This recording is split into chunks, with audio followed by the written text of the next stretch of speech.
where are we at with some of the guys who've been out the last couple of days? Why don't you throw them at me and I'll help you from there. I guess we saw that Collins kind of, I guess he worked back with 11, so stepped back on the plane for a day. Yeah, it was good to see him back in there. Now we get a couple days leading into practices next week, so feel good about where he's at. Drew Sample, is that where's that? Drew's really week to week right now, so don't anticipate him, anytime soon. But just see where he's at. Marcus Bailey?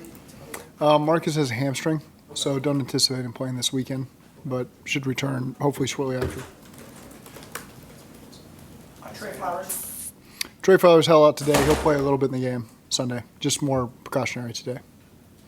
How good was it to see your number one group all together in the low red zone Yeah.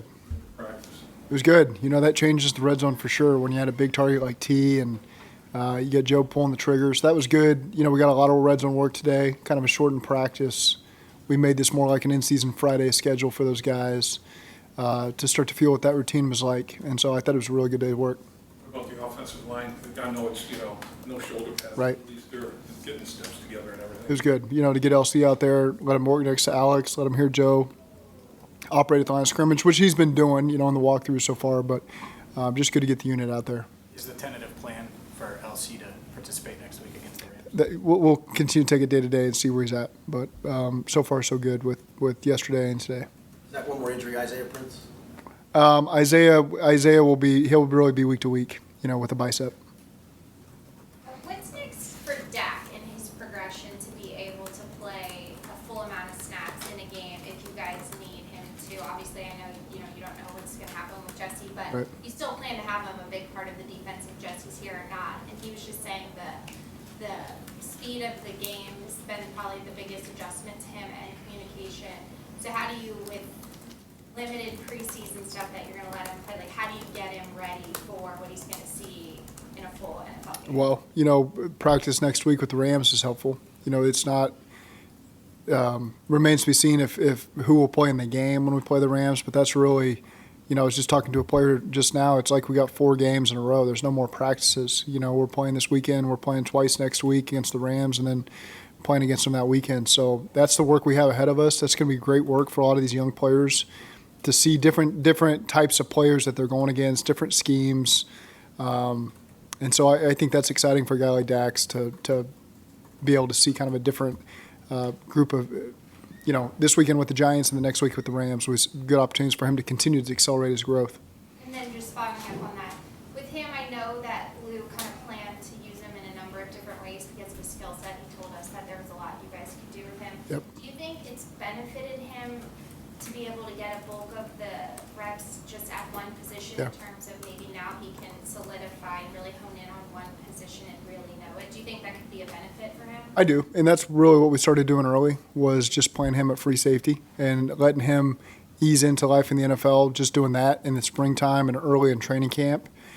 And then, as he becomes more comfortable, he's not as comfortable as he's going to be, obviously, with more experience, but start to expand that role a little bit.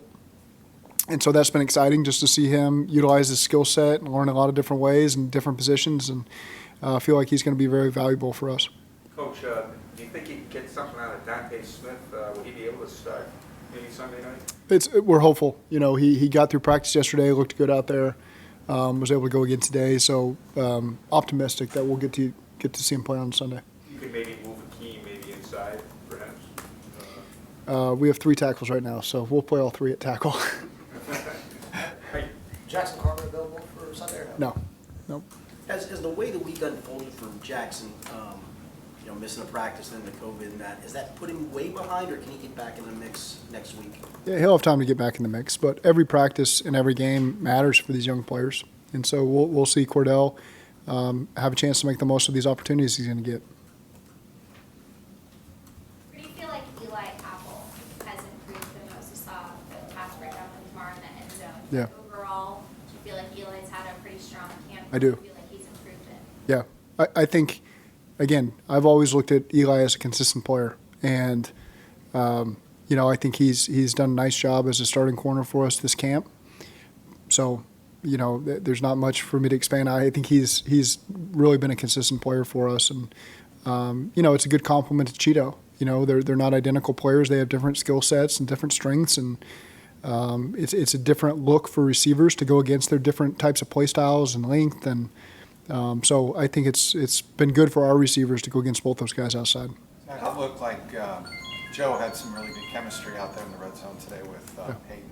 How excited are you to see that and the potential that is? Yeah, that's Hayden's got a really good catch radius. He's got good burst. He's got a good understanding and feel for some of these concepts down here in the red zone. So I think he's a really good weapon for us in the field, but particularly, like you're saying, in the red zone too. What have you learned about him in this system, the more he's adapted to what you're teaching him and the coaching staff is teaching him? What have you learned about him? I don't know that I learned it about him, but it means a lot to him. Every rep, even any mistake he made early on, because it's maybe just, a play we installed and a look that's a little different.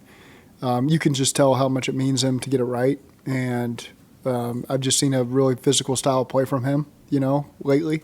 And that's really cool to see. And we're just really excited to have him in the mix there. You spoke a lot about last year about how in the red zone you started really strong, then you hit a little bit of a lull in the middle stretch of the season. What's the key to taking the next step and being, even more efficient in the red zone this season? Sometimes it just comes down to a play on the 1 yard line. You just looked at the Jets game. We had 1st and goal on the 1. You don't score. There's a 7-point swing there. So then you feel like you're bad in the red zone. When in reality, the whole scope of the red zone, it was just we weren't very good down on the 1 yard line. And so we don't overreact to it. We've got concepts that we believe in that our guys have a lot of confidence in. We just got to continue to improve them and add some wrinkles here and there that help us as well as we go into each game. But I think that we've got the ability to be a really good red zone offense, and just our guys understanding the significance of the 4-point plays, down there. And it really hurts you when you walk away with 0. So we had several, 1st and goals last year. We walked away with 0 because we went for it on 4th down, and that can be a killer as well. Any Cam Taylor, Britt, how's he been progressing last week or so? Yeah, he had surgery on Monday. So progressing is really just, these are the first initial days here where he's back on his feet. You probably saw him at practice. And he'll travel to the game with us and be involved with the team, as a young rookie who we're counting on playing for us. So we'll just continue to take it week to week with him. So I guess, in just a rough timetable when he'll be available for you? We were optimistic with the surgery. I'm not going to put a timetable out there. He will be out for the rest of training camp. But again, it was, once you had the surgery, it was a positive conversation we had. That surgery is obviously core, right? Mm-hmm. That area. Frank told us he's been happy with Trey Hill's performance Yeah. so far, switching over from center to guard. Right. How pleased have you been, and especially with kind of your scenario with the numbers at guard right now, that he's been playing how he has? No, Trey has done a really good job, and I think he's been a consistent presence for us inside. He'll get some opportunities at guard in this game. He's earned those. You didn't want to move him too quick from center because he was really doing a nice job at center early in training camp. And so what we didn't want to do is then move him to left guard, and now it takes away from some of the good work he's been doing at center. So we let him play out there, and now we've moved him to guard some this week, and he'll get an opportunity in the game as well. But he's really developed the right way, here in year 2. That's what we hope to see from him, and he's taken advantage of his opportunities, and so we'll continue to see him grow here over the next 2 weeks. What do you expect Sunday to look like for Osai? A lot more? Not a lot more. I wouldn't say a lot more, no. But be able to work a little bit on special teams and play a little bit defense, but I wouldn't use the phrase a lot more. Does it matter seeing more of him before? I mean, considering you missed almost all preseason last year, to see more of him at some point, or is that you're still confident that he'll be fine? Yeah, we're going to get that work next week, so we're going to get a chance to see a lot more of him and guys like that. And so I'm not going to worry too much about this game. He's going to get some work, and then we'll move on to next week. Is that a physical reason why you guys are managing him at this point, or is there anything else going on here? No, it's just coming off his injuries from the past. We just want him. He's a guy that goes really hard every single rep, and so we'll limit him in this game. But he's gotten a lot of reps. I mean, been at practice. He gets a lot of reps. We don't manage him that way anymore.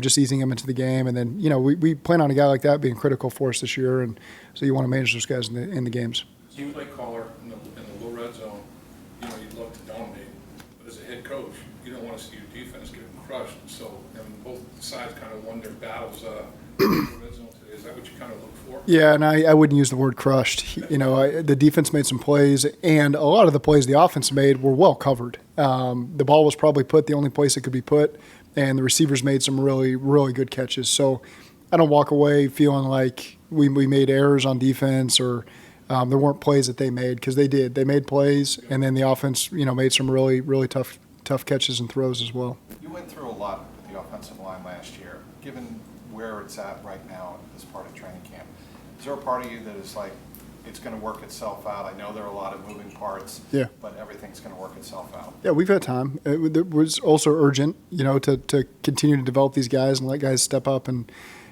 solidify themselves. But in terms of, you know, having lack of bodies, we're not the only team in the league going through these training camp issues. You know, you look around and it's everybody right now. And so it's all just about how you manage it and how you address it. And I think Frank's done a really good job of getting those guys the work they need at the positions they need.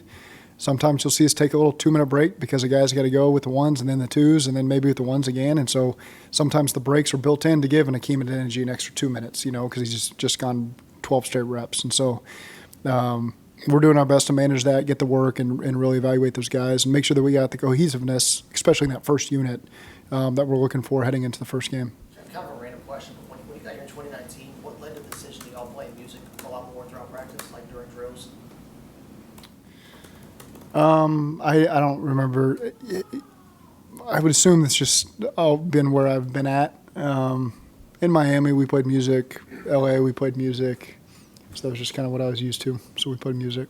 It seems like there's a very much like an old school, new school shift in how you go about whether you, I know it sounds stupid, but whether you play music or not in practice. Why is that kind of the way in kind of the coaching profession across all levels? I don't know, because I really believe everywhere I've been has done it. So I don't think much of it. It's white noise to me. I couldn't tell you what song has been played. And so I don't even notice. If we went through a day and there was no music, I might not even notice, to be honest with you. So. Come across your radar, how many fights there seem to have been at other joint practices across the league, or is that just kind of something that you expect to see when those things are going on? And at what point do you have conversations with Sean, or how do you handle all of that? I think part of it is just where we're at in training camp right now. You know, yesterday was kind of our first day of small scuffles as well. And guys are just tired of going against the same guy over and over and over. It'll be good to go against a different team next week. I think every situation is different, what leads to them. You know, we'll do a great job of educating our players. We're here to get great work and you know, not do anything to take away from that. So we'll just address it as it comes. Do you anticipate Tyler Shelvin playing more on Sunday? Yeah, I do. Yes. He's feeling better then? Yes.